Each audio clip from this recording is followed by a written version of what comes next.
आया कि हमारी ये कायनात मुसलसल फैल रही है। हम दिन ब दिन कायनात में तब्दीलियां होते देखते हैं, लेकिन टेक्नोलॉजी के मैदान में इतनी तरक्की के बाद भी आज भी कुछ सवाल ऐसे हैं जिनका जवाब साइंस के पास नहीं।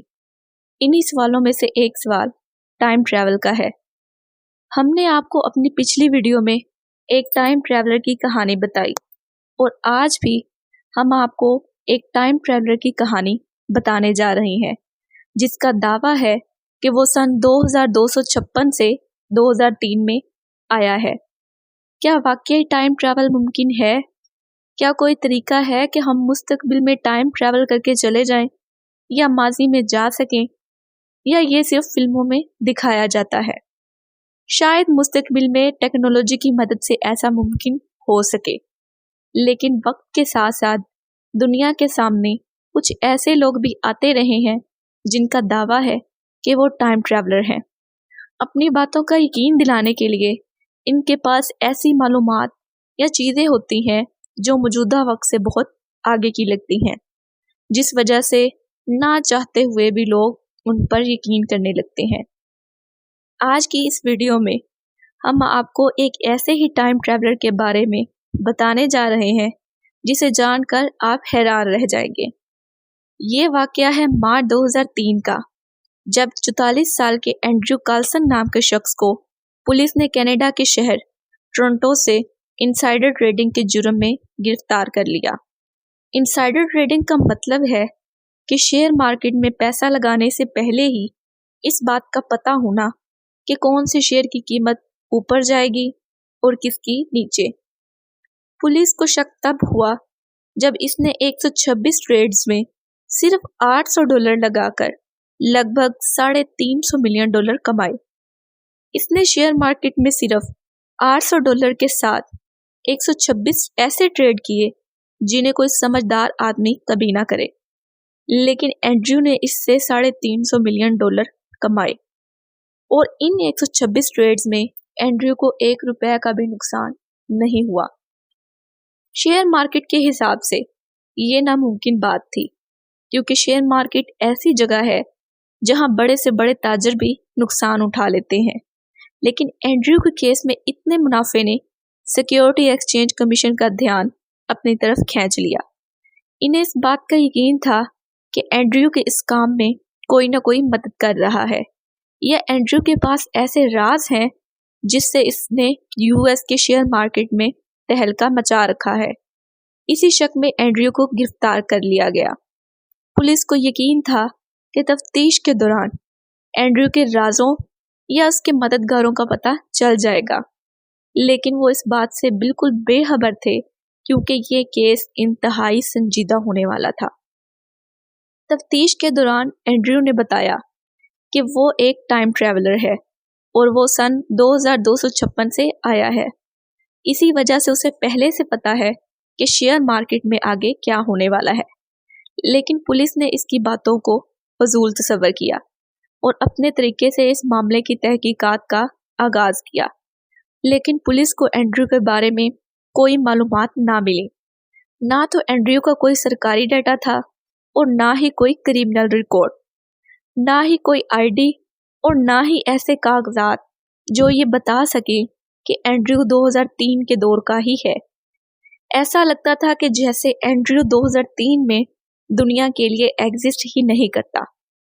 हर बार तफ्तीश में इसने यही बताया कि वो एक टाइम ट्रैवलर है जो सिर्फ इस दुनिया में पैसा कमाने के लिए आया है।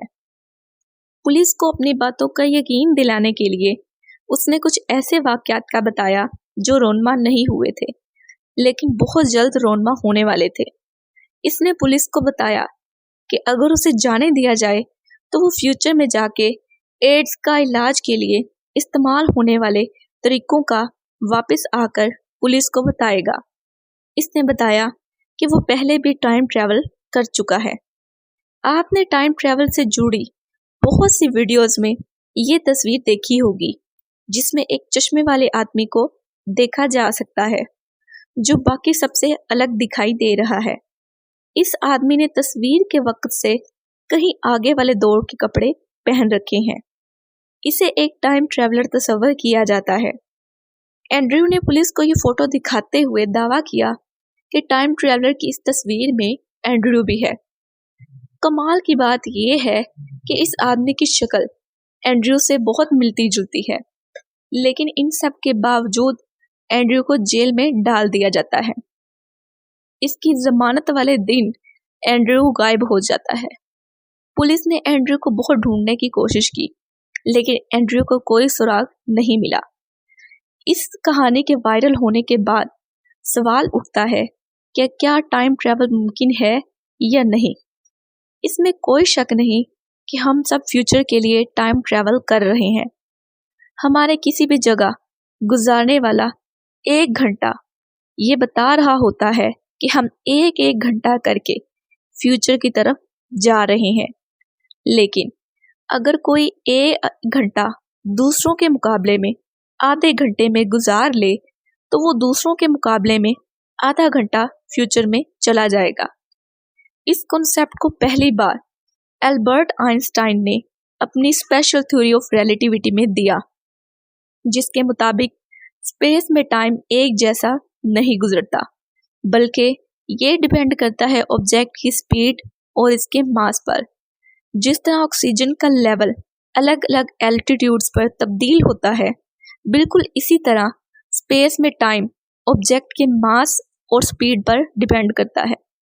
हम ज़मीन पर रहते हैं तो हमारा टाइम ज़मीन के मास और स्पीड पर मुनहसिर है, लेकिन अगर हम जुपिटर पे चले जाएं, जिसका मास काफ़ी ज़्यादा है, तो वहाँ टाइम ज़मीन के मुकाबले में स्लो गुजरेगा। थ्योरी ऑफ रिलेटिविटी के मुताबिक जितनी ज़्यादा स्पीड होगी इतना ही स्लो टाइम गुजरेगा। तो अगर हम किसी ऐसी स्पेसशिप में बैठ जाएं जो स्पीड ऑफ लाइट से स्पेस में 5 साल तक चलती रहे और वापस फिर ज़मीन पर आ जाए, तो हमारी घड़ी के हिसाब से सिर्फ 5 साल गुजरे होंगे, लेकिन ज़मीन पर मौजूद घड़ी के लिहाज से 36 साल गुजर चुके होंगे। दोनों घड़ियों में जो टाइम का डिफरेंस है, इसको टाइम डायलेशन कहते हैं। आइंस्टाइन की इस थ्योरी को प्रूव करने के लिए 1971 में हैफल किटिंग एक्सपेरिमेंट भी किया गया, जिसमें 12 क्लॉक्स को एक ही टाइम पर सेट किया गया। 4 क्लॉक्स को प्लेन में रखकर जमीन के ईस्ट की तरफ भेजा गया, जबकि 4 प्लेन को वेस्ट की तरफ भेजा गया और बाकी 4 को जमीन पर ही रखा गया। जब दोनों जहाज जमीन का गोल चक्कर लगाकर वापस आए तो इनके टाइम में काफी डिफरेंस देखा गया। जो जहाज ईस्ट की तरफ गया, इसका टाइम जमीन के टाइम के मुकाबले में 59 नैनोसेकंड स्लो हो चुका था, यानी इनके लिए टाइम आहिस्ता गुजरा था। और जो जहाज वेस्ट की तरफ गया था, इसका टाइम जमीन के मुकाबले में 273 नैनोसेकंड तेज गुजरा था।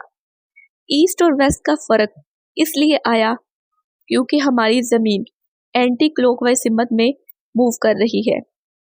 फ्यूचर में टाइम ट्रैवल का दूसरा तरीका है आइंस्टाइन की जनरल रिलेटिविटी, जो ग्रेविटी के मुताबिक है, यानी जितनी ज़्यादा ग्रेविटी होगी टाइम इतना ही आहिस्ता गुजरेगा। इस थ्योरी को भी 2010 में एक एक्सपेरिमेंट में प्रूव किया गया। एक एटॉमिक क्लॉक को शेल्फ में सबसे नीचे रखा गया और दूसरी को 33 सेंटीमीटर ऊपर वाली शेल्फ पर। जो क्लॉक जमीन के करीब थी, इस पर ज्यादा ग्रेविटी थी, लिहाजा वो ऊपर वाले क्लॉक के हिसाब से स्लो चल रही थी। ये फर्क इंतहाई कम था क्योंकि इन दोनों क्लॉक्स के दरमियान हाइट का फर्क सिर्फ 33 सेंटीमीटर था। पर यह बात तय है कि अगर हम किसी ऐसी जगह चले जाएं जिसकी ग्रेविटी बहुत ज्यादा है, जैसा कि ब्लैक होल, तो हमारा टाइम जमीन के टाइम के मुकाबले में बहुत स्लो गुजरेगा। स्पीड और ग्रेविटी की वजह से टाइम का तब्दील होना इतना मामूली है कि जीपीएस सैटेलाइट, जिसमें दुनिया की सबसे ज्यादा एक्यूरेट क्लॉक इंस्टॉल होती है, इनको भी बार बार जमीन के टाइम के साथ बराबर करना पड़ता है, क्योंकि ये सैटेलाइट 11,300 किलोमीटर पर आवर के हिसाब से जमीन को ऑर्बिट कर रही हैं। इसी वजह से इनकी क्लॉक्स पीछे हो जाती हैं क्योंकि इनकी स्पीड बहुत ज़्यादा है। अगर इनके टाइम को बार बार सेट ना किया जाए तो हमारे मोबाइल फ़ोन्स हमारी एग्जैक्ट लोकेशन ही ना बता सकें।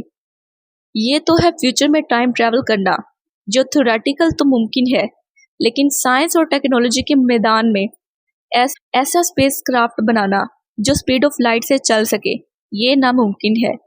लेकिन शायद मुस्तकबिल में जदीद टेक्नोलॉजी से ऐसा मुमकिन हो सके। और अगर बात की जाए एंड्रयू कार्लसन की कहानी की, तो इसको एक अखबार में छापा गया, बाद में और भी मीडिया ने इसको पब्लिश किया, लेकिन ये एक फर्जी कहानी थी, क्योंकि माजी में जाना बिल्कुल भी मुमकिन नहीं, क्योंकि ये बहुत से पैराडॉक्सेस को पैदा करता है। मिसाल के तौर पर, आप टाइम ट्रैवल करके माजी में गए, आपने अपने परदादा को गोली से मार दिया और उनकी मौत हो जाती है, तो फिर आप पैदा कैसे हुए? और अगर परदादा ही मर गए तो आपका वजूद तो मुमकिन ही नहीं, और अगर आप हैं ही नहीं तो आप माजी में जाकर उनको मार कैसे सकते हैं? ये है पैराडॉक्स। यही एंड्रयू के केस में है कि जब इसकी आइडेंटिटी ही नहीं है, वो पैदा ही नहीं हुआ है, तो वो फ्यूचर यानी 2256 से 2003 में कैसे आ गया? और जहां तक रही एंड्रयू वाली फोटो की बात, तो दुनिया में बहुत सारे लोग ऐसे हैं जिनकी अशकाल एक दूसरे से मिलती हैं।